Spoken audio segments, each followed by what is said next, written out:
Welcome back to Huskers Live. We had a little bit of a hiatus last week. That was my fault. Apologies there. My dog was not eating and could put no weight on her legs. So she was falling flat on her face, wasn't eating, skin and bones. And she's been around since 2015 for me. So she's a little bit older.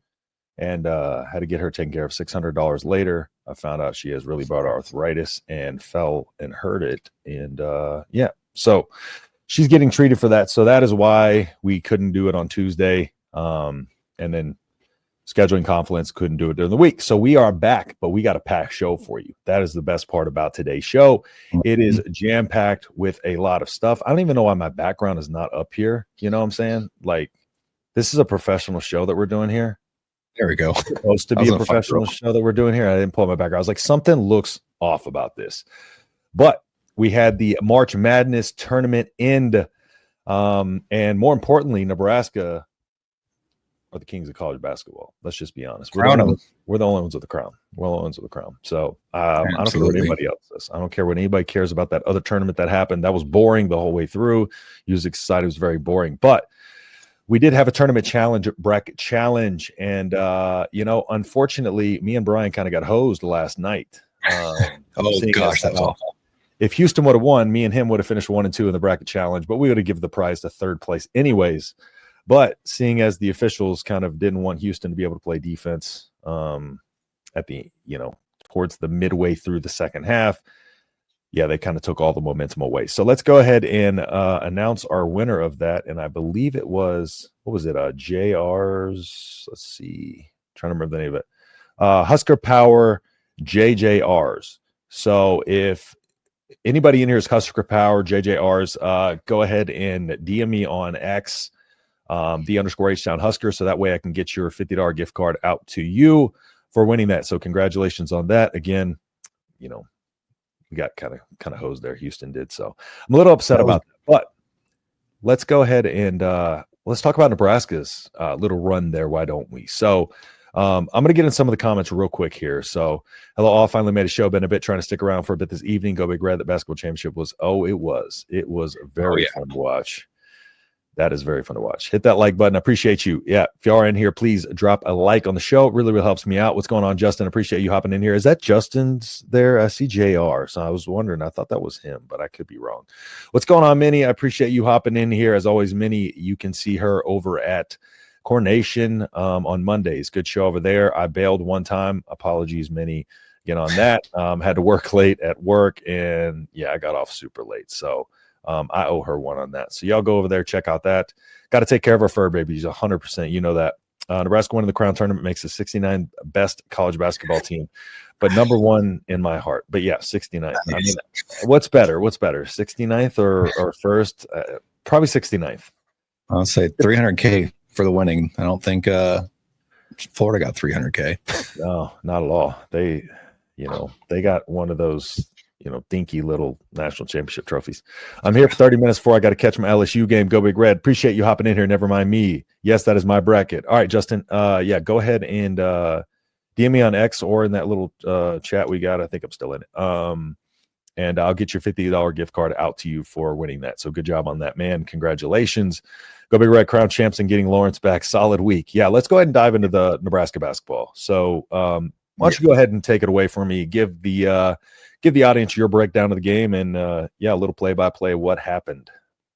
Yeah, so Nebraska won, as we all know, 77-66. Now, basketball is a game of runs, and that game was exactly like that. And at one point, Nebraska had a 12-point lead in the first half. They completely blew it. In the last 3.5 minutes of the first half, they didn't even score. And then the first 4.5 minutes of the second half, they didn't even score again. So you're talking about 9 minutes or so without a single point. I think during that time, UCF went on like a 23-3 run. It was absolutely insane. Nebraska was down 14. I was sitting there and I was watching it work. And my coworker comes up and he goes, "Man, y'all are ass." And I said, "This is a game of runs. Just give it a couple minutes." And that couple minutes turned into a 24-3 run when I stopped counting. And that was primarily without Bryce Williams doing anything. Bryce Williams didn't score a single point in the second half until under 3 minutes left in the second half. which is insane. If you would have told me Nebraska went on a 24-3 run without Bryce Williams, I would have been shocked. The leaders 100%, of the Connor 100%. Season, Andrew Morgan, Juwan Gary really led it after coming back from getting hit on the head by that guy's elbow. He sparked a 6-0 run. UCF called timeout, and Nebraska just kept that momentum. Killed Jacobson came up huge. Connor Season was on fire. Here's a cool thing too. UCF's leading scorer the previous 2 games had a combined 73 points. Sam Hoiberg was one defending him and killed Jacobson for pretty much the entire game. He had 4 points on 1 of 11 shooting. He was 0-5 from 3, and he had 3 turnovers. Yep. 2 walk-ons. The swap. Can you hear an echo? By the way? It's a little echoey. That's why I'm pausing a little bit. I have no idea why mine's echoing. Yeah, I'm not sure either. But is it pretty bad? Mine's not terrible. It's like a split second, so that's why I pause for a second to catch up. Hopefully y'all can't hear the echo, but I can deal with it. Let me know if y'all can hear the echo. But yeah, overall great performance. What did you feel about the MVP? Oh, Juwan Gary was 100% deserving. Yeah. During the tournament, he was like 70% from 3 or something. I mean, it was unreal. He had probably like 8 to 10 rebounds every single game. He was scoring 15 to 20 points. He was phenomenal. We're going to miss Juwan Gary so much next season. Yep. I'm going to pop back in because they can hear the echo. Okay. Sounds good. All right. We're going to continue on. Other guys here. Cale Jacobson obviously hadn't played much at all during the season. He gets inserted into the starting lineup after hardly playing. And in those 2 games, he had 21 rebounds, 7 steals. He shot 65% from the floor. He had 5 points in a matter of 2 or 3 possessions. It was a huge 5 points too. Connor Season was clicking super early in that game. And you can tell when a shooter like Connor Season is clicking, even if their shots aren't going. And really what I look for in a shooter like Connor Season, his decisiveness when shooting. Does he catch and release really quickly? Does he pause? If he's pausing, he's not feeling it. If he's releasing quickly, he is on target. Then you look at the shot itself. Is it left? If it's right? If it's short? Is it long?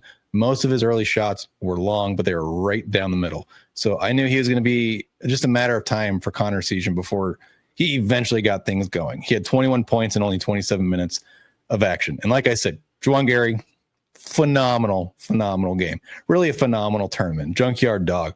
He had 20 points, 8 boards, 2 assists. I think that was probably it, mainly for the stat portion of it.